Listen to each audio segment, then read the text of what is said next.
ഭർത്താവ് ഇല്ലാത്ത സ്ത്രീയെ പ്രകോപിപ്പിക്കാൻ പലരും കാണും. പക്ഷേ ഇവിടെ പ്രകോപിപ്പിച്ചത് ആരാണ്? സീമയുടെ കഥയിലേക്ക് കിടക്കാം. മാഡം, എൻ്റെ പേര് സീമ. എനിക്കിപ്പോൾ 45 വയസ്സുണ്ട്. എൻ്റെ മൂത്ത മകൻ ഇപ്പോൾ PGക്ക് പഠിച്ചുകൊണ്ടിരിക്കുകയാണ്. ഡിഗ്രി കഴിഞ്ഞ് കുറച്ച് നാൾ കഴിഞ്ഞപ്പോഴായിരുന്നു എൻ്റെ വിവാഹം. അത് കഴിഞ്ഞ് ഭർത്താവ് കുറച്ച് വർഷം കഴിഞ്ഞപ്പോഴേക്കും മരിച്ചുപോയി. അദ്ദേഹം സർക്കാർ ഉദ്യോഗസ്ഥനായിരുന്നു. അദ്ദേഹത്തിൻ്റെ അമ്മ മാത്രമേ ഉണ്ടായിരുന്നുള്ളൂ വീട്ടിൽ. അവർ നല്ല സ്വഭാവമുള്ള ആളാണ്. അതുകൊണ്ട് അമ്മയെ വിട്ട് ഞാൻ എങ്ങും പോയില്ല. വേറെ കല്യാണം കഴിച്ചതുമില്ല. ഞാനും അമ്മയും കൂടി എൻ്റെ മകനെ വളർത്തി. അവിടെ അത്യാവശ്യ സമ്പത്തൊക്കെ ഉണ്ടായിരുന്നു. ഒരു പ്രശ്നവുമില്ലാതെ ജോലി ചെയ്ത് ജീവിച്ചു പോവുകയായിരുന്നു. 3 വർഷത്തിന് മുമ്പാണ് എൻ്റെ അമ്മായിമ്മ മരിച്ചത്. അത് കഴിഞ്ഞ് കുറച്ച് നാൾ മകൻ എൻ്റെ കൂടെ ഉണ്ടായിരുന്നു. പിന്നീട് അവൻ കോഴ്സിനൊക്കെ തയ്യാറെടുത്ത് കഴിഞ്ഞപ്പോഴേക്കും ഞാൻ തനിയെ കഴിയണമല്ലോ. അത് ഒരു വലിയ ചോദ്യചിഹ്നമായി. ആരെങ്കിലും ഒരാളെ നിർത്താം ജോലിക്ക് എന്ന് വിചാരിച്ചു കഴിഞ്ഞപ്പോഴേക്കും എൻ്റെ അനിയത്തി പ്രത്യക്ഷപ്പെട്ടു. വേണ്ട വേണ്ട, ഞാൻ ചേച്ചിയോട് വന്നു നിന്നോളാം. എനിക്കിപ്പോൾ ഭർത്താവില്ലല്ലോ. അവളുടെ ഭർത്താവ് ഏതാനും വർഷങ്ങൾക്ക് മുമ്പ് മരിച്ചുപോയതാണ്. 2 പെൺകുട്ടികളുണ്ട്. ഇരട്ടക്കുട്ടികളാണ്. ഒരാളുടെ വിവാഹം കഴിഞ്ഞു, ഒരാൾക്ക് ജോലിയുമുണ്ട്. അപ്പോൾ അവൾ സ്വതന്ത്രയാണ്. എൻ്റെ മകൻ നേരത്തെ പറഞ്ഞതാണ് കുഞ്ഞമ്മയെ വിളിക്കാമെന്ന്. പക്ഷേ എനിക്കവളെ അത്ര വിശ്വാസമില്ല മാഡം. പണ്ട് വലിയ പ്രശ്നങ്ങൾ ഉണ്ടാക്കിയവളാണ്. കോളേജിൽ പഠിക്കുമ്പോഴും പിന്നെ പ്രേമകല്യാണമായിരുന്നു. പക്ഷേ അങ്ങനെ കല്യാണം കഴിച്ചിട്ടും ഇടയ്ക്കിടയ്ക്ക് വഴക്കുണ്ടാക്കി വീട്ടിൽ വന്ന് നിൽക്കുമായിരുന്നു. ഭർത്താവിന് സംശയമാണെന്ന് പറയും. പക്ഷേ ഇവളെ സംശയിക്കാൻ മാത്രം എന്തൊക്കെയോ കുഴപ്പങ്ങൾ ഇവൾക്കുണ്ടെന്ന് എനിക്ക് പണ്ടേ അറിയാം. സൗന്ദര്യമുള്ള ആണുങ്ങളെ കാണുമ്പോൾ വല്ലാത്ത തുള്ളലാണ്. എൻ്റെ അമ്മ പോലും എന്നോട് പറഞ്ഞിട്ടുണ്ട്. അതുകൊണ്ട് ഞാൻ അധികം അടുക്കില്ല. മെയിൻ കാരണം എൻ്റെ അമ്മായിമ്മ ഒരു സദാചാരവാദിയായിരുന്നു.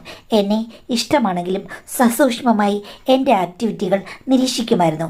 അതുകൊണ്ട് തന്നെ ഒരിക്കൽ പോലും ഔദ്യോഗികമല്ലാതെ ഒരാണിൻ്റെ ഫോണ് എൻ്റെ ഫോണിലേക്ക് വരാൻ വേണ്ടി ഞാൻ സമ്മതിക്കുക പോലുമില്ല. പിന്നെ ഹസ്ബൻഡ് പോയതിനു ശേഷം എനിക്ക് യാതൊരു വിധത്തിലുള്ള വികാരങ്ങളും വിചാരങ്ങളും ഇല്ലാതെയായി തീർന്നതുപോലെയാണ് എനിക്ക് തോന്നിയത്.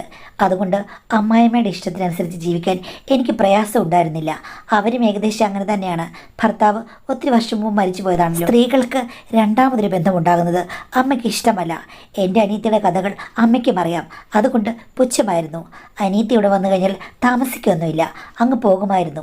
ഇപ്പോൾ അനിയത്തി വന്നു കഴിഞ്ഞാൽ പിന്നെയും കുളമാകുമോ എന്ന് എനിക്കൊരു സംശയമുണ്ടായിരുന്നു. ഞാൻ ഈ കഥകളൊക്കെ മകനോട് ഷെയർ ചെയ്തിട്ടുണ്ട്. അവൻ പറഞ്ഞു, അതിനെന്താ, ഇത് പഴയ കാലമൊന്നുമല്ല. കുഞ്ഞമ്മ ഇത്തിരി മോഡേണായി ചിന്തിക്കട്ടെ, അതുകൊണ്ട് കുഴപ്പമൊന്നുമില്ല. അമ്മയുടെ വഴിക്കാണല്ലോ പോകുന്നത്. കുഞ്ഞമ്മ ഇനി വേറെ എന്തെങ്കിലും വഴിക്ക് പോകണമെങ്കിൽ അത് ശ്രദ്ധിക്കേണ്ട കാര്യമില്ല. ഭർത്താവൊന്നുമില്ലല്ലോ. നീ എന്താണ് ഈ പറഞ്ഞത്? അമ്മയ്ക്ക് എന്താ? കുഞ്ഞമ്മയുടെ ആക്ടിവിറ്റി കുഞ്ഞമ്മയ്ക്ക്, അമ്മയുടെ മനസ്സ് അമ്മയ്ക്കൊരു തുണയാകും. അല്ല, ഇവിടെ വന്ന് നിന്ന് ഏതെങ്കിലും ആണുങ്ങളെ കൈയും കലാശമൊക്കെ കാണിച്ചു കഴിഞ്ഞാൽ ഞാനെന്ത് ചെയ്യും? അമ്മ അടങ്ങിയിരുന്നാൽ മതി, കുഞ്ഞമ്മ അത് ഡീൽ ചെയ്തോളും എന്ന് അവൻ പറഞ്ഞു. എന്നാൽ നീ എങ്ങനെ പറഞ്ഞത്? നിൻ്റെ അച്ചമ്മയ്ക്ക് ഇതൊന്നും ഇഷ്ടമില്ലായിരുന്നു. അച്ചമ്മയ്ക്ക് ഇഷ്ടമല്ലെങ്കിൽ അച്ചമ്മ ഇപ്പോൾ സ്വർഗത്തിലെത്തിയില്ലേ? അമ്മ അത് വലിയ കാര്യമായിട്ട് എടുക്കണ്ട, ഒരു കൂട്ടാണെന്ന് വിചാരിച്ചാൽ മതി.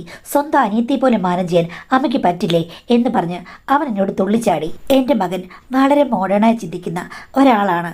അപ്പോൾ അവനോട് അധികം അങ്ങോട്ട് എതിർത്ത് പറയാനും പറ്റില്ല. ഞാൻ അവസാനം സമ്മതിച്ചു. അങ്ങനെയാണ് എൻ്റെ അനിയത്തി ഇവിടെ താമസിക്കാൻ വന്നത്.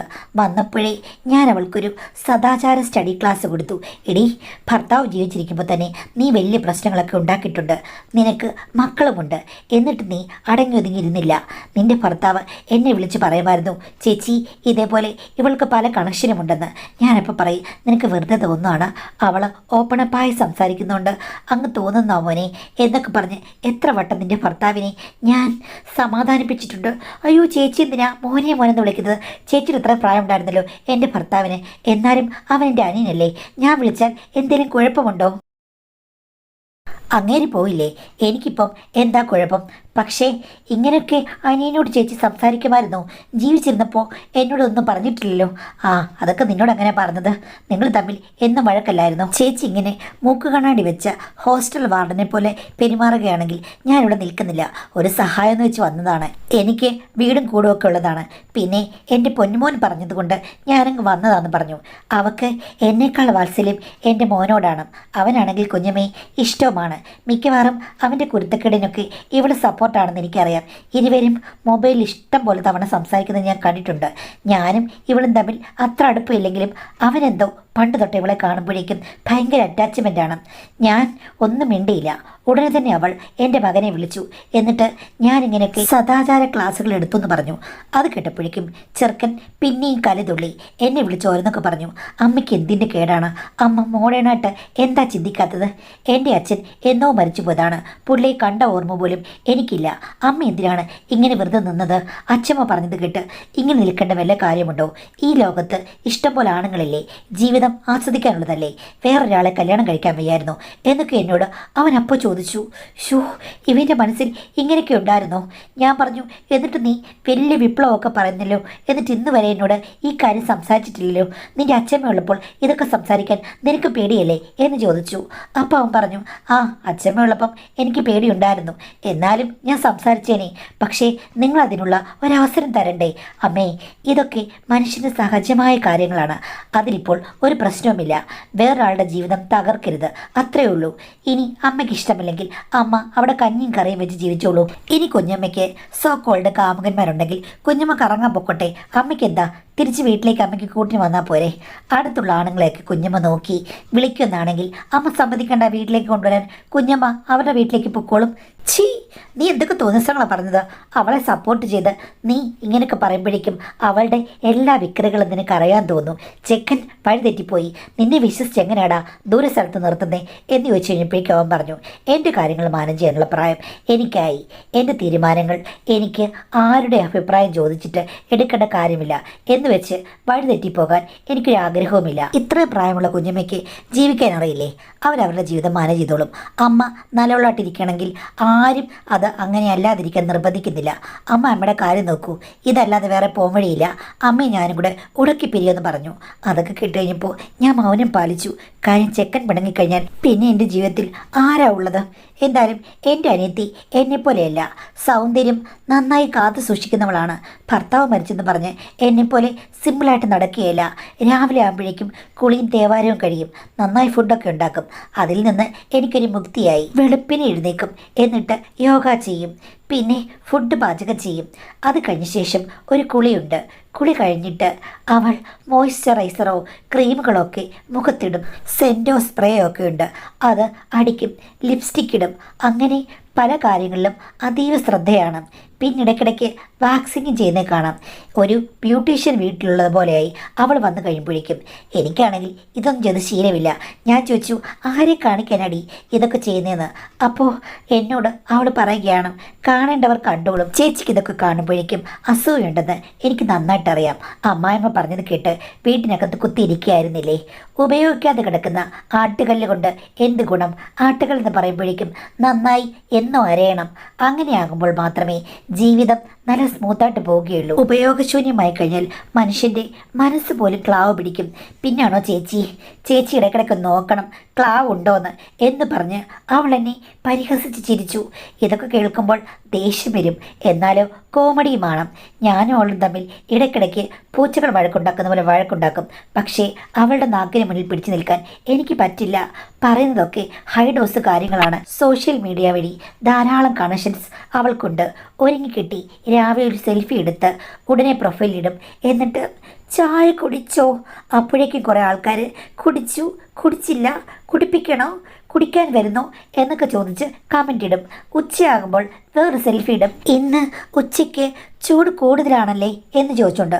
അപ്പോൾ ചിലർ വന്ന്, ഞാൻ അങ്ങോട്ട് വരട്ടെ, AC വെച്ച് തരണോ, ഫാൻ കറക്കണോ, അതല്ലെങ്കിൽ എല്ലാം അങ്ങ് കള, ചൂട് പോകും എന്നൊക്കെ പറഞ്ഞ് പലരും കമൻ്റ് ഇടും. അതൊക്കെ കാണുമ്പോൾ എനിക്ക് ഭയങ്കര കലിയാണ്. ഞാൻ സോഷ്യൽ മീഡിയ ഉപയോഗിക്കുന്നുണ്ട്. ഇതുവരെ ഇങ്ങനെയുള്ള ഫോട്ടോ ഒന്നും ഞാൻ ഇട്ടിട്ടില്ല. ഞാൻ എൻ്റെ അനിയത്തിയോട് ചോദിച്ചു, എന്തിനാണ് ഇങ്ങനെ 24 മണിക്കൂറും ഒരുങ്ങി പുട്ടിയും അടിച്ച് സെൽഫി ഇടുന്നത്? ആരെ കാണിക്കാൻ വേണ്ടിയിട്ടാണ്? ഇതിനകത്തുനിന്ന് നിനക്ക് എന്താ ലാഭമെന്ന്. അപ്പോൾ അവൾ പറഞ്ഞു, എൻ്റെ ലാഭവും നഷ്ടമൊക്കെ ഞാൻ നോക്കിക്കോളാം. ചേച്ചിയുടെ വീട്ടിലേക്ക് ആരെയും ക്ഷണിക്കുന്നില്ലല്ലോ. ചേച്ചി, ഞാൻ ഒരു കാര്യം പറയാം. റോഡിൽ കൂടെ നടന്നു പോയി കഴിഞ്ഞാൽ ആരും നമ്മളെ ശ്രദ്ധിക്കില്ല. ഇതിപ്പോൾ ആബാലവൃദ്ധ ജനങ്ങളും നമ്മളെ ശ്രദ്ധിക്കുകയാണ്. നല്ല ചുള്ള ചെറുപ്പക്കാരൊക്കെ ചേച്ചി സൂപ്പറാണെന്ന് പറയുമ്പോഴേക്കും ഒരു ഉൾപ്പുളകമുണ്ടാകും. ചേച്ചിക്ക് അതിനുള്ള ഭാഗ്യമില്ല. ഇത് ഭാഗ്യമില്ലെന്നല്ല പറയേണ്ടത്, ഇതിൻ്റെ പേര് പച്ച മലയാളത്തിൽ വേറെയാണ്. അത് ഞാൻ പറയുന്നില്ല. ചേച്ചി പറയാൻ വന്നത് എന്താണെന്ന് എനിക്കറിയാം. എനിക്ക് അങ്ങനെയുള്ള കാര്യങ്ങളൊക്കെയുണ്ട്. അത് ഞാൻ പുറത്തു പോയി തീർക്കുകയും ചെയ്യും. ചേച്ചിയുടെ വീട്ടിലേക്ക് ആരും വരില്ല. പിന്നെ ചേച്ചിക്ക് ഇഷ്ടമല്ലെങ്കിൽ ഞാൻ പോയേക്കാം. മോനെ വിളിച്ച് ഞാൻ പറയണോ എന്ന് ചോദിച്ചു. അത് കേട്ടപ്പോൾ ഞാൻ പറഞ്ഞു, എൻ്റെ പൊന്നു മോളെ, നീ എന്തെങ്കിലും കാണിക്കേ. ഈ അടുത്തുള്ള പരിസരത്ത് പ്രശ്നങ്ങൾ ഉണ്ടാക്കാതിരുന്നാൽ മതി. എനിക്ക് നല്ല സൽപ്പേരാണ് ഇവിടെ. അത് നീ ചീത്തയാക്കരുത്. അല്ലെങ്കിൽ നിനക്ക് എവിടെ വേണമെങ്കിലും പോയിട്ട് വരാം. ഒന്നും ഞാൻ പറയുന്നില്ല. എൻ്റെ മോനെ നീ കസ്റ്റഡിയിൽ എടുത്ത് വെച്ചേക്കല്ലേ. ആ ചെക്കന് വിവരമുണ്ട്, ചേച്ചിയെ പോലല്ല. അതുകൊണ്ട് അവൻ എൻ്റെ ഇഷ്ടങ്ങൾക്കനുസരിച്ച് നിൽക്കുന്നു, അത്രയേ ഉള്ളൂ. വിവരമുള്ളവർ തമ്മിലുള്ളൊരു ബന്ധമാണത്. അല്ലാതെ നിങ്ങൾക്ക് ജോലി ഉണ്ടായിട്ട് യാതൊരു കാര്യമില്ലെന്ന് പറഞ്ഞ് അവൾ എന്നെ പരിഹസിച്ചു. കൂടുതൽ പറയാൻ പോയി കഴിഞ്ഞാൽ ഉടക്കാകും. അതുകൊണ്ട് ഞാനൊന്നും മിണ്ടിയില്ല. പിന്നെ അവളുള്ളത് ഒരു ധൈര്യമാണ്. എന്താടാന്ന് ചോദിച്ചു കഴിഞ്ഞാൽ ഏതാടാന്ന് ചോദിച്ച് ചാടി ഇറങ്ങും. ഒരുമാതിരിപ്പെട്ട ആണുങ്ങളൊന്നും ഇവിടെ മുന്നിൽ പിടിച്ചു നിൽക്കുമെന്ന് എനിക്ക് തോന്നുന്നില്ല. എന്തായാലും വിചിത്രമായൊരു ക്യാരക്ടർ തന്നെയാണ്. ഭർത്താവ് മരിച്ചു കഴിഞ്ഞപ്പോഴേക്കും എനിക്ക് എന്തായിരുന്നു മാറ്റം? എൻ്റെ മാറ്റം താഴോട്ടായിരുന്നു. ഇവക്കാണെങ്കിൽ ദേ മേലോട്ടാണ്. ഇവിടെ ചില സമയത്ത് അഭിനന്ദിക്കേണ്ടിയിരിക്കുന്നുവെന്ന് എനിക്ക് തോന്നി. പക്ഷേ പ്രോത്സാഹജനകമായി ഒന്നും പറയാൻ പറ്റില്ല. ഈ വീടെടുത്ത് തിരിച്ചു വെക്കാത്തത് ഭാഗ്യം. എന്തായാലും ഞങ്ങളുടെ വീടിനടുത്തുള്ള ആരുമായിട്ടും അവൾക്ക് വലിയ സഹകരണമില്ല. എനിക്ക് പണ്ടേ ഇല്ല. അമ്മായിയുടെ സ്വഭാവം അറിയാമല്ലോ. എല്ലാവരോടും ജസ്റ്റ് സൗഹൃദത്തിൽ രണ്ടു വാക്കിൽ ഒതുക്കും. അടുത്ത് ആണുങ്ങളുണ്ടെന്നോ പെണ്ണുങ്ങളുണ്ടെന്നോ അതൊന്നും ഞാൻ ശ്രദ്ധിക്കാറേയില്ല. ഒരു ദിവസം ഞാൻ ഡ്യൂട്ടി കഴിഞ്ഞ് വന്നപ്പോഴുണ്ട് എൻ്റെ അനിയത്തി ഞങ്ങളുടെ വീടിൻ്റെ അടുത്തെ ഇടവഴിയിൽ രണ്ട് പയ്യന്മാരോട് സംസാരിച്ച് നിൽക്കുന്നു. ബുള്ളറ്റിൽ വന്ന രണ്ട് പയ്യന്മാരാണ്. കണ്ടു കഴിഞ്ഞാൽ വളരെ സുന്ദരന്മാർ. ഇവരുടെ സോഷ്യൽ മീഡിയയിൽ നിന്ന് വന്ന കാമകന്മാരായിരിക്കുമെന്ന് എനിക്ക് തോന്നി. ആ വരട്ടെ ചോദിക്കാമെന്ന് വിചാരിച്ച് ഞാൻ കാത്തിരുന്നു. അവൾ എന്നെ കണ്ടുകൊണ്ട് അവർക്ക് ടാറ്റയൊക്കെ കൊടുത്തിട്ട് എൻ്റെ കൂടെ വന്നു. എന്നിട്ട് ചായയൊക്കെ ഇട്ട് എനിക്ക് തന്നു. ഞാൻ ചോദിച്ചു, ആരായിരുന്നു? നിൻ്റെ സോഷ്യൽ മീഡിയയിൽ നിന്ന് വന്ന ഫ്രണ്ട്സ് ആണോ? ഏയ്, ആ പിള്ളേർ ദേ അപ്പുറത്തെ വീട്ടിലെ അഖിലയുടെ മുകളിലത്തെ നിലയിൽ വാടകയ്ക്ക് താമസിക്കുന്ന പിള്ളേരല്ലേ. അവർ രണ്ടുപേരും അവിടുത്തെ ഒരു മുറിയിലാണ് താമസിക്കുന്നത്. ഇപ്പോൾ വന്നിട്ട് 6 മാസമായി. ഇതൊക്കെ നിനക്കെങ്ങനെ അറിയാം? ഞാൻ ഇതുവരെ കണ്ടിട്ടില്ലല്ലോ. അതിന് ചേച്ചി അടുത്തുള്ള ആൾക്കാരുമായിട്ട് ജസ്റ്റ് ഒന്ന് സംസാരിക്കണം. അപ്പോൾ ഞാൻ പോയി കഴിയുമ്പോഴേക്കും നിനക്ക് യഥാർത്ഥത്തിൽ എന്തൊക്കെ പ്രോഗ്രാമാണ് ഉള്ളത് അത് ചേച്ചി പോയി കഴിയുമ്പോഴേക്കും ചിലപ്പോൾ ഞാൻ സോഷ്യൽ മീഡിയ ഫ്രണ്ട്സില്ലേ അവരെ കാണാൻ വേണ്ടിയിട്ട് പോകും.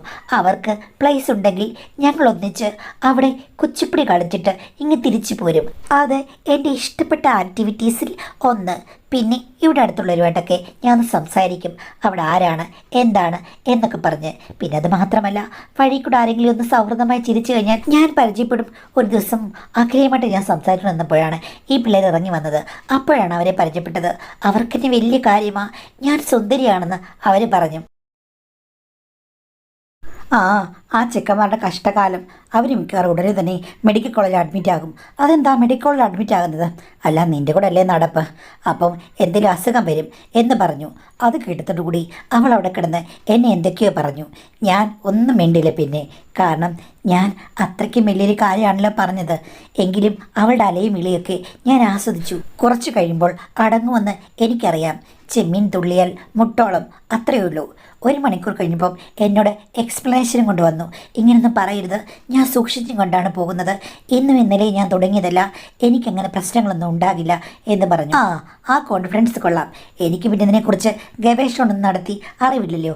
നീ PhD എടുത്തവളല്ലേ, അതുകൊണ്ട് നിന്നോട് തർക്കിക്കാൻ ഞാനില്ലെന്ന് പറഞ്ഞു. അവൾ 2 ദിവസം മുഖം വെറുപ്പിച്ച് നടന്നു. പിന്നെ അത് പഴയതുപോലെയായി. ഞാൻ മോനോട് ഇത് പറയുകയും ചെയ്തു. അവൻ പറഞ്ഞു, മാക്സിമം അവരെ ഇറിറ്റേറ്റ് ചെയ്യാതിരിക്കുക. നമ്മുടെ ബന്ധു നമ്മുടെ വീട്ടിലുള്ളതാണ് ഏറ്റവും നല്ലത്. പുറത്തുനിന്ന് ഒരാൾ വന്നു കഴിഞ്ഞാൽ അത്രയും പ്രൊട്ടക്ഷൻ കിട്ടില്ല അമ്മേ. കുഞ്ഞുമയുള്ളതാണ് ഒരു പ്രൊട്ടക്ഷൻ എന്ന് പറഞ്ഞു. അവൻ പറഞ്ഞതിലും കാര്യമുണ്ട്. അതുകൊണ്ട് ഞാൻ ഇടയ്ക്കിടയ്ക്ക് മൗനം പാലിക്കും. എൻ്റെ അനിയത്തി ഇങ്ങനൊരു ടൈപ്പാണല്ലോ എന്ന് ഓർക്കുമ്പോൾ എനിക്ക് നല്ല ദുഃഖമുണ്ട്. പക്ഷേ ഒന്നും പറയാൻ പറ്റാത്ത അവസ്ഥയുമാണ്. ഒരു ദിവസം വൈകിട്ട് ഞാൻ ഡ്യൂട്ടി കഴിഞ്ഞ് വന്നപ്പോഴില്ലേ, വീട്ടിൽ ഡൈനിങ് ടേബിളിൽ ആർക്കോ ചായ കൊടുത്ത് സൽക്കരിക്കുന്നു. ശബ്ദം കേട്ടാണ് ഞാൻ ചെന്നത്. പക്ഷേ ഒരു സ്ത്രീയാണ്, 10-35 വയസ്സുണ്ട്. അവരുമായി ഭയങ്കരമായി സംസാരിക്കുകയും ചിരിക്കുകയൊക്കെ ചെയ്യുന്നു. ഞാൻ ചെന്നപ്പോൾ ദേ ഇതെൻ്റെ ഫ്രണ്ടാണ് കേട്ടോ, എവിടെയാണ് വീട് എന്ന് ഞാൻ ചോദിച്ചു കഴിഞ്ഞപ്പോഴേക്കും ആ സ്ത്രീ പറഞ്ഞു, എൻ്റെ വീട് ഇവിടെ നിന്നൊരു 5 കിലോമീറ്റർ അകലെയാണ്, ഞങ്ങൾ പണ്ട് തൊട്ടേ പരിചയക്കാരാന്ന് പറഞ്ഞു. എന്തായാലും ആ സ്ത്രീയുടെ കെട്ടും മട്ടും ഭാവവും ഒക്കെ കണ്ടു കഴിഞ്ഞപ്പോഴേ എനിക്ക് വശപ്പിശക തോന്നി. കാര്യം ഇവളുടെ അതേ കലയാണ് അവരുടെ മുഖത്തും. രണ്ടിനെയും ഒരു കാളവണ്ടിയിൽ കെട്ടി അങ്ങോട്ടും ഇങ്ങോട്ടും വലിക്കാം. ഞാൻ ഒന്നും മിണ്ടിയില്ല. 10 മിനിറ്റ് കഴിഞ്ഞപ്പോഴേക്കും ആ സ്ത്രീ പോയി. അപ്പോൾ ഞാൻ എൻ്റെ അനിയത്തിയെ ക്വസ്റ്റ്യൻ ചെയ്തു, സത്യം പറയടി, ആരടി അവളെ കണ്ടാൽ അറിയാമല്ലോ, അവളെയും എന്നെക്കൊണ്ടൊന്നും പറയിപ്പിക്കരുത് എന്ന് പറഞ്ഞപ്പോഴേക്കും എൻ്റെ അനിയത്തി പറഞ്ഞു, ആ ചേച്ചിക്ക് അവളെ കണ്ടപ്പോഴേ മനസ്സിലാകുമെന്ന് എനിക്കറിയാമായിരുന്നു. അല്ല, അവൾ എന്തിനാ വന്നത്, ഈ വീട്ടിലേക്ക് കയറ്റി എന്തിനാ സൽക്കരിച്ചത് എന്ന് ചോദിച്ചപ്പോഴേക്കും എൻ്റെ അനിയത്തി പറഞ്ഞു, ശരിക്കും അവൾ ഇവിടെ വന്നതല്ല, അന്ന് 2 ചെറുപ്പക്കാരെ കണ്ടില്ലേ ബുള്ളറ്റിൽ വന്നേ, അവന്മാരുടെ അടുത്തേക്ക് വന്നതാണ്. അവന്മാരുടെ അടുത്ത് എന്തിനാ വരുന്നതും സോഷ്യൽ മീഡിയയിൽ നിന്ന് കണ്ടു പരിചയപ്പെട്ട ആൾക്കാരാണ് ഞങ്ങളെല്ലാം. അവന്മാർക്ക് ചെറിയ സഹായം വേണമെന്ന് പറഞ്ഞപ്പോഴേക്കും ഇവളെയാണ് എനിക്ക് ഓർമ്മ വന്നത്. അപ്പോൾ അവർക്കൊരു കൂട്ട്, അതിനകലെ അവിടെ ഇല്ലേ, അവരെ എങ്ങോട്ട് ടൂർ പോയേക്കാണ്. ഈ പിള്ളേർ മാത്രമേ അവിടെ ഉള്ളൂ. അവർക്ക് ഒന്ന് കമ്പനി കൊടുക്കാൻ ഇവൾ വന്നു കഴിഞ്ഞാൽ എന്തെങ്കിലും കുഴപ്പമുണ്ടോ? എടി, അടുത്തൊക്കെ ആൾക്കാരുള്ള പട്ടാപ്പകലിലാണോ കമ്പനി കൊടുക്കാൻ വരുന്നത്? ഓ, അതൊന്നും സാരമില്ല. അവൾ ജംഗ്ഷനിൽ ഇറങ്ങി നടന്നു വരികയായിരുന്നു. അപ്പോൾ ഞാൻ ദേ അഖിലയുടെ വീടിൻ്റെ അവിടേക്ക് ചെന്നു. പിള്ളേർ അവിടെ ഇറങ്ങി നിൽപ്പുണ്ടായിരുന്നു. അവരെ പറഞ്ഞു, ചേച്ചി ഒന്ന് കയറ്റി വിടാൻ സഹായിക്കണമെന്ന്. ഞാനാണെങ്കിൽ ഇവൾ വരുന്നത് കണ്ട് അവിടെ നിന്ന് അവളോട് ആ വഴിയിൽ നിന്ന് സംസാരിച്ചു. നമ്മുടെ ഇവിടെ കുറേ CCTV പോലെ ആൾക്കാരുണ്ടല്ലോ, അവരെയൊക്കെ ഞാനൊന്ന് നോക്കി. കുറേ നേരം സംസാരിച്ച് കഴിഞ്ഞപ്പോഴേക്കും ആരുമില്ലാത്തൊരു സമയത്ത് അവൾ പെട്ടെന്ന് അകത്തേക്ക് അങ്ങ് പോയി. ഭാഗ്യം, ഞാനിങ്ങി പോയി. പിള്ളേരുടെ കൂടെ അവൾ ഇരുന്നവരെ അക്കുത്തിക്കുത്തും പാമ്പും ഗോണിയും ഒക്കെ അങ്ങ് പഠിപ്പിച്ചു. അത് കഴിഞ്ഞിട്ടാണ് ഇറങ്ങിയത്. ഇറങ്ങിയപ്പോഴും അവളെ ഒന്ന് പ്രൊട്ടക്റ്റ് ചെയ്യാൻ വേണ്ടിയിട്ട് ഞാൻ അങ്ങോട്ട് ചെല്ലണമെന്ന് കുട്ടികൾ പറഞ്ഞു. ഞാൻ അങ്ങോട്ട് ചെന്നു. പിന്നെ അവിടെ നിന്ന് കഴിഞ്ഞപ്പോഴേക്കും അവൾ പറഞ്ഞു, വീടൊക്കെ ഒന്ന് കാണണമെന്ന്. അന്നേരം കൊണ്ടുവന്ന് ഒന്ന് കാണിച്ചു കൊടുത്താണ്. ഇനിയിപ്പോൾ അവൾ ഇപ്പോഴങ്ങ് വരില്ലേ, 3 മാസം കഴിഞ്ഞ് വരികയുള്ളൂ. അതെന്താ 3 മാസം കഴിഞ്ഞ് ഇവിടെ വല്ല മുഹൂർത്തം ഉണ്ടോ? അല്ലെങ്കിൽ ഉടനെയൊന്നും അഖിലൊന്നും അങ്ങ് പോകാൻ സാധ്യതയില്ലല്ലോ. അവൾ ഇനി 3 മാസം വല്ലതും കഴിഞ്ഞ് പോകാൻ സാധ്യതയുള്ളതെന്നാണ് എനിക്ക് തോന്നുന്നത്. നീ ആരെ ഇങ്ങനെ പ്രവചനം നടത്താൻ വേണ്ടിയിട്ട്? അല്ല, അങ്ങനെ അഖിലെ പോകില്ലല്ലോ ടൂറിന്, അതുകൊണ്ട് ഞാൻ പറഞ്ഞതാ. എടി, നിനക്ക് നാണമില്ലേ? ഇത്രയും പ്രായമില്ലേ? ഇങ്ങനെയുള്ള കാര്യങ്ങൾക്കൊക്കെ കൂട്ടി നിൽക്കാൻ നിനക്ക് എങ്ങനെ തോന്നുന്നു? ചേച്ചി ആവശ്യമാണ് സൃഷ്ടികളുടെ മാതാവ്, അത് ചേച്ചിക്ക് അറിയില്ല. ചേച്ചി ഇങ്ങനെ മൂരാച്ചിയായി പോയല്ലോ എന്ന് പറഞ്ഞ് അവൾ എന്നെ തർക്കിച്ച് ജയിക്കാൻ നോക്കി. എന്ത് ചെയ്യാനാ എടി? എന്നിട്ട് ആ 2 സുന്ദരം പിള്ളേർക്കും സുന്ദരിയായി നിറഞ്ഞു നിൽക്കുന്ന നിന്നെ വേണ്ടേ? ഈ മോഹിനിയെ മാത്രം മതിയോ എന്ന് ചോദിച്ചപ്പോഴേക്കും അവൾ പറഞ്ഞു, അങ്ങനെയല്ല, ആ പിള്ളേരെ എൻ്റെ ചോയ്സ് അല്ല. അതെന്താ നിൻ്റെ ചോയ്സ് അല്ലാത്തത്? അത് പിന്നെ ചേച്ചി, അവന്മാർ 2 പേരും മസിൽമാന്മാരല്ലേ? ജിമ്മിൽ പോയി മസിലും വളർത്തി നടക്കുന്ന അവന്മാരെ എനിക്കത്ര ഇഷ്ടമല്ല. അയ്യോടി, അത് ഒരു പുതിയ അറിവാണല്ലോ. സത്യം പറഞ്ഞാൽ ഇപ്പോഴത്തെ കാലത്ത് ജിമ്മന്മാർക്കല്ലേ ഡിമാൻഡ്. അത് ശരിയായിരിക്കും. പക്ഷേ എൻ്റെ ചോയ്സുകളും എൻ്റെ ഇഷ്ടങ്ങളുമെല്ലാം വളരെ വ്യത്യസ്തമാണ്. എനിക്കിഷ്ടമല്ല, മസിലിനോട് എനിക്ക് മോഹമില്ല. കാരണം എൻ്റെ ലക്ഷ്യം മസിലല്ല. ഈ ജിമ്മിൽ പോയി മസിലൊക്കെ ഇങ്ങനെ ഉണ്ടാക്കി നടക്കുമ്പോഴേക്കും പലപ്പോഴും നമ്മൾ പ്രതീക്ഷിക്കുന്ന കാര്യങ്ങൾ അഭാവമായിരിക്കും കാണിക്കുക. എന്ന് ചോദിച്ചു. നീ എന്താ പ്രതീക്ഷിക്കുന്നത് എന്ന് പറഞ്ഞു കഴിഞ്ഞപ്പോഴേക്കും നീളത്തിലുള്ള ഒരു ജ്യൂസ് ഗ്ലാസ് ഉണ്ട്. അവളത് കയ്യിലെടുത്തിട്ട് എന്നെ ഒരു ആംഗ്യം കാണിച്ചു. അപ്പോഴേ എനിക്ക് കാര്യം മനസ്സിലായി. എടി, നിനക്ക് ഗ്ലാസ് അല്ല വേണ്ടത്, വല്ല ഇരുമ്പും കൊണ്ട് നിർമ്മിച്ച ഗ്ലാസ്സാണ് വേണ്ടത് എന്ന് പറഞ്ഞു. അപ്പോൾ അവൾ പറഞ്ഞു, അതൊക്കെ ആ സമയം വരുമ്പോൾ ഇരുമ്പിൻ്റെ ഗ്ലാസ് ആയിക്കോളും ചേച്ചി എന്ന് പറഞ്ഞു. അപ്പോൾ നീ തിരഞ്ഞെടുക്കുന്നത് എങ്ങനെയാ എന്ന് ചോദിച്ചപ്പോൾ അവൾ പറഞ്ഞു, ഞാൻ നോക്കും, എനിക്കൊത്തിരി എക്സ്പീരിയൻസ് ഉണ്ട്. ജിമ്മാണെന്ന് പറഞ്ഞു കഴിഞ്ഞാൽ ഞാൻ അക്സെപ്റ്റ് ചെയ്യില്ല. എൻ്റെ ദൃഷ്ടിയിൽ കൂടി ഞാൻ കണ്ടുപിടിക്കും. അപ്പോൾ അതെനിക്ക് ഓക്കെ ആണെങ്കിൽ മാത്രമേ ഞാൻ സമ്മതിക്കുകയുള്ളൂ. ഈ 2 പിള്ളേരെ ഞാൻ സസൂക്ഷ്മം നിരീക്ഷിച്ചതാണ്.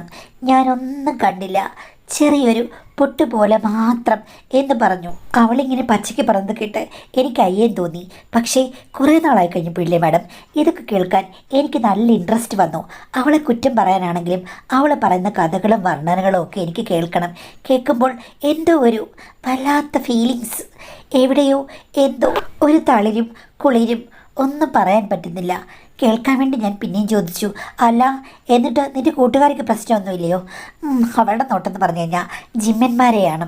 അവളുടെ ഭർത്താവ് അങ്ങനെയൊന്നുമല്ല, സാധാരണ ഒരു മനുഷ്യനാണ്. അവളുടെ നോട്ടം സൗന്ദര്യത്തിലും മസിലുമാണ്. ബാക്കിയുള്ള കുറവുകൾ അവൾ ശരിക്കും അങ്ങ് മറക്കും. എനിക്കത് പറ്റില്ല. എൻ്റെ ജീവിതം അങ്ങനെയല്ല. പണ്ട് പ്രേമിച്ചിരുന്ന കാലത്തും എനിക്കൊത്തിരി പ്രേമമുണ്ടായിരുന്നു. അതിൽ ഏറ്റവും ബെറ്റർ ഞാൻ പരീക്ഷണത്തിലൂടെ വിജയിച്ചപ്പോഴാണ് എൻ്റെ ഭർത്താവായിട്ട് അങ്ങേര് വന്നത്. ഓ, അവൻ അത്ര മിടുക്കനായിരുന്നു. ആ, ചേച്ചിക്ക് ആ മിടുക്ക് കാണാനുള്ള ഭാഗ്യമൊന്നും ഉണ്ടായിട്ടില്ല. ചേച്ചി പക്ഷെ ഭയങ്കര ഇഷ്ടമായിരുന്നു. ചേച്ചി ഭയങ്കര സുന്ദരിയാണെന്ന് ഇടയ്ക്കിടയ്ക്ക് പറയും. പിന്നെ ചേച്ചിയുടെ ഇങ്ങനൊരു സ്വഭാവം വരണ്ട് കിടക്കുകയായിരുന്നുണ്ട് അങ്ങേര് ശ്രദ്ധിച്ചില്ല. അല്ലായിരുന്നെങ്കിൽ എന്ന് പറഞ്ഞ് അവൾ പൊട്ടിച്ചിരിച്ചു. എടീ, എന്നിട്ട് നീ എന്തിനാണ് നിന്റെ ഭർത്താവ് ഇത്രയും നന്നായിട്ടും അങ്ങോട്ടും ഇങ്ങോട്ടും കണ്ണും ചാടി നടന്നത് എന്ന് ചോദിച്ചപ്പോൾ അവൾ പറഞ്ഞു, ചേച്ചി, വിവാഹത്തിന് മുമ്പേ അങ്ങനോട് ഞാൻ പറഞ്ഞതാണ്, എന്നും കുന്നും എനിക്ക് കുന്നു കണ്ടുകൊണ്ടിരിക്കാൻ പറ്റില്ല. എനിക്ക് പർവ്വതങ്ങളും മലകളും ഒക്കെ കയറി ഇറങ്ങണമെന്ന്. അന്ന് അങ്ങേര് സമ്മതിച്ചതുമാണ്. അങ്ങേർക്ക് ചുറ്റിക്കളയുണ്ടായിരുന്നു. എൻ്റെ കാര്യങ്ങൾ മാത്രം അങ്ങേർക്ക് അസൂയയും പ്രശ്നങ്ങളുമായിരുന്നു. കാര്യം എന്താ, അങ്ങേര് പോയി കഴിഞ്ഞാൽ പ്രത്യേകിച്ച് പ്രയോജനമൊന്നുമില്ല. പക്ഷേ എനിക്കുള്ള ഫ്രണ്ട്സും അവരുടെ സ്വാധീനവും അതിലൂടെ വരുന്ന വരുമാനമൊക്കെ കണ്ട് അങ്ങേർക്ക് അസൂയായി. അതുകൊണ്ടല്ലേ വഴക്കുണ്ടാക്കിയത്. അപ്പോൾ ഇതിൽ കൂടി വരുമാനമുണ്ടോ? എല്ലാം ഉണ്ട് ചേച്ചി, എല്ലാം ഉണ്ട്. പിന്നെ ഇപ്പോൾ പ്രായമായില്ലേ, അതൊന്നും അത്രയ്ക്ക് ഞാൻ ആലോചിക്കാറില്ല. എനിക്കിപ്പോൾ സമ്പത്തിന് കുറവില്ലല്ലോ. എനിക്ക് ആവശ്യം എന്താണെന്ന് ചേച്ചിയോട് ഞാൻ പറഞ്ഞല്ലോ എന്ന് പറഞ്ഞ് അവൾ നീണ്ട ജ്യൂസ് ഗ്ലാസ്സിൽ തലോടി. നാട്ടുകാരെല്ലാം പ്രശ്നം ഉണ്ടാക്കി കഴിഞ്ഞാലില്ലേ, അഖിലയോ അവളുടെ വീട്ടുകാരോ ആരെങ്കിലും ഇവിടെ വന്നു കഴിഞ്ഞാലുണ്ടല്ലോ, നീ ഞാനും കൂടി ഇവിടെ ഓടിപ്പോകേണ്ടി വരും. ആരും വരില്ല, എല്ലാം ഞാൻ നോക്കി കണ്ടുവാണ്. കൊക്കത്ര കുളം കണ്ടതാ എന്ന് പറഞ്ഞവൾ പൊട്ടിച്ചിരിച്ചു. ഞാൻ എൻ്റെ മകനോട് കാര്യങ്ങളുടെ ഏകദേശ രൂപം പറഞ്ഞു കഴിഞ്ഞപ്പോഴേക്കും അവനോട് പറഞ്ഞു, ആ കുഞ്ഞമ്മ ഈ കാര്യങ്ങളൊക്കെ എന്നോട് പറഞ്ഞതാണ്. അമ്മ ഇങ്ങനെ കടപ്പിടുത്തം പിടിക്കരുത്. അമ്മയ്ക്കും അവസരങ്ങളുണ്ടെങ്കിൽ കണ്ണുമടച്ച് പാല് കുടിക്കണമെന്ന് പറഞ്ഞു. ഞാൻ അത്തരക്കാരിയാണെന്നാണോ നീ കരുതിയിരിക്കുന്നത് എന്ന് ചോദിച്ചു കഴിഞ്ഞപ്പോഴേക്കും എൻ്റെ മകൻ പറയുകയാണ്, എത്തരക്കാരിയാണെന്നുള്ളത് ആരും അറിയാതിരിക്കുമ്പോൾ എന്താ അമ്മേ പ്രശ്നം? ഒന്നുമില്ല, സേഫാണ്. ഇപ്പോൾ ആരും ഒന്നും അറിയരുത്. അങ്ങനെയായി കഴിഞ്ഞാൽ ഒരു പ്രശ്നവുമില്ല. അമ്മ ഇനിയെങ്കിലും ഇങ്ങനെ വെറുതെ നിൽക്കരുത്. രംഗത്തേക്ക് ഇറങ്ങണം, താളം ചവിട്ടണം, ആടിപ്പാടണം. മകന് ഒരിക്കൽ പോലും അതിൽ പ്രശ്നമില്ലെന്നാണ് പറഞ്ഞത്. എല്ലാം കുഞ്ഞമ്മ ആരും അറിയാതെ നോക്കിക്കോളും. അമ്മ ഇനിയെങ്കിലും ജീവിതം ആസ്വദിക്കാനാണ് പറഞ്ഞത്. മാഡം, എനിക്കിത് കേൾക്കുമ്പോൾ എന്തോ ഒരു പ്രശ്നമുണ്ട്. എന്നാലും എൻ്റെ മൈൻഡ് സെറ്റപ്പ് കുറച്ച് മാറി വരുന്നുണ്ട്. മാഡത്തോട് ഞാൻ ചോദിക്കുകയാണ്. അനിയത്തി നിർബന്ധിക്കുന്നു. മകൻ എനിക്ക് സർവ്വ സ്വാതന്ത്ര്യം തന്നിട്ടുണ്ട്. തുറന്നു പറയാനുള്ള സാഹചര്യമുണ്ട്. അപ്പോൾ ഞാൻ പഴയതുപോലെ സദാചാരവാദിയായി ജീവിക്കണോ? കാര്യം എൻ്റെ ജീവിതത്തിൽ നല്ല കാലങ്ങൾ ഞാൻ അനുഭവിച്ചിട്ടില്ലെന്ന് എനിക്കിപ്പോൾ തോന്നുന്നു. എൻ്റെ അനിയത്തിയുടെ സ്വഭാവം കണ്ട് ചിലപ്പോൾ ദേഷ്യവും ചിലപ്പോൾ ആഹ്ലാദവും തോന്നുന്നു എന്നാണ് പറഞ്ഞിരിക്കുന്നത്. അപ്പോൾ തീർച്ചയായിട്ടും മകനും കുഞ്ഞമ്മയും ഒക്കെ അവരുടെ ഒരു ന്യൂജൻ മോഡിലാണ് അവരുള്ളത്. അവരുടെ ആറ്റിറ്റ്യൂഡ് ഭയങ്കര ശരിയാണെന്ന് നമുക്ക് പറയാൻ പറ്റില്ല. എങ്കിൽ കൂടിയും അവർ അതുവഴി ആരെയും ദ്രോഹിക്കുന്നില്ല. ഞാൻ എപ്പോഴും പറയാറുണ്ട്, നമ്മൾ ഇത്തരം ബന്ധങ്ങൾ ഉണ്ടാക്കുമ്പോഴേക്കും മറ്റൊരാളുടെ കുടുംബജീവൻ നശിപ്പിക്കരുത്. അതേപോലെ സ്വതന്ത്രമായി നടക്കുന്ന ആളുകൾ തമ്മിലാണെങ്കിൽ അത് പ്രശ്നമില്ല. വീട്ടുകളിൽ കുഴപ്പമുണ്ടാക്കുക, നാട്ടിൽ കുഴപ്പമുണ്ടാക്കുക, ബന്ധങ്ങളിൽ കുഴപ്പമുണ്ടാക്കുക, ഇത്തരം കാര്യങ്ങൾ എപ്പോഴും പ്രശ്നങ്ങളാണ്. അതിപ്പം ഈ കുഞ്ഞമ്മയും ചെയ്യുന്നുണ്ടായിരിക്കാം, അല്ലെങ്കിൽ കുഞ്ഞമ്മയുടെ കൂട്ടുകാരികളോ അല്ലെങ്കിൽ മറ്റുള്ളവരൊക്കെ കാണിക്കുന്നുണ്ടാകാം. അപ്പോൾ എന്തായാലും അവരുടെ ആറ്റിറ്റ്യൂഡിലേക്ക് നിങ്ങൾക്ക് പെട്ടെന്ന് വരാൻ പറ്റില്ല. നിങ്ങൾ കുറച്ചുകൂടിയൊക്കെ സദാചാരം ഓർക്കുന്ന വ്യക്തിയാണ്, അല്ലെങ്കിൽ പാലിക്കാൻ ആഗ്രഹിക്കുന്ന വ്യക്തിയാണ്. ഇപ്പോഴിങ്ങനെ ആടി ഒളിഞ്ഞു നിൽക്കുകയാണ്. എനിക്ക് പറയാനുള്ളത്, നിങ്ങൾക്ക് എപ്പോഴും ഒരു രണ്ടാം വിവാഹമാണ് സേഫ്. അതിപ്പം കുഞ്ഞമ്മയോടും അതായത് അനിയത്തിയോടും പിന്നെ മകനോടും പറയുക. അങ്ങനെ ആകുമ്പോൾ പ്രശ്നമൊന്നുമില്ലല്ലോ. സമൂഹത്തിനും പ്രശ്നമില്ല, നിങ്ങൾക്കും പ്രശ്നമില്ല, ഒന്നുമില്ല. ഇപ്പോൾ അമ്മായിയമ്മ എതിർക്കാനില്ല. അപ്പം നല്ല രീതിയിൽ നിങ്ങൾക്കൊരാളെ കണ്ടെത്തി ജീവിക്കരുതോ? അവർക്കാണെങ്കിൽ അവരുടെ ജീവിതം കൊണ്ടുപോകാം. സമൂഹത്തിൽ പ്രശ്നമില്ല, നിങ്ങൾക്ക് മാനസികം കുറവ് വരില്ല. അതല്ലേ നല്ലൊരു ഓപ്ഷൻ. ആ ഒരു കാര്യത്തെപ്പറ്റി സംസാരിക്കൂ. അല്ലാതെ ഇങ്ങനെ അവരെ പോലെ കറങ്ങി നടക്കാൻ ഞാനും അനുകൂലിക്കുന്നില്ല. അത് ശരിയല്ല. കാര്യം ഒത്തിരി നെഗറ്റീവ്സ് അതിലുണ്ട്. അപ്പം നിങ്ങൾ പുതിയൊരു വരനെ നോക്കൂ. അതിലെന്താണ് നല്ല കാര്യമല്ലേ? പുനർവിവാഹം ചെയ്യാന്ന് പറഞ്ഞാൽ എന്താ മോശപ്പെട്ട കാര്യമാണോ? എല്ലാത്തിലും മോഡേൺ രീതികൾ അവലംബിക്കുന്ന മകനും കുഞ്ഞമ്മയും ഒക്കെ ഇത് സമ്മതിക്കില്ലേ? തീർച്ചയായും സമ്മതിക്കും. അത്തരം സീരിയസ് ആയുള്ള കാര്യങ്ങൾ ചർച്ച ചെയ്ത് നന്നായി ജീവിക്കൂ.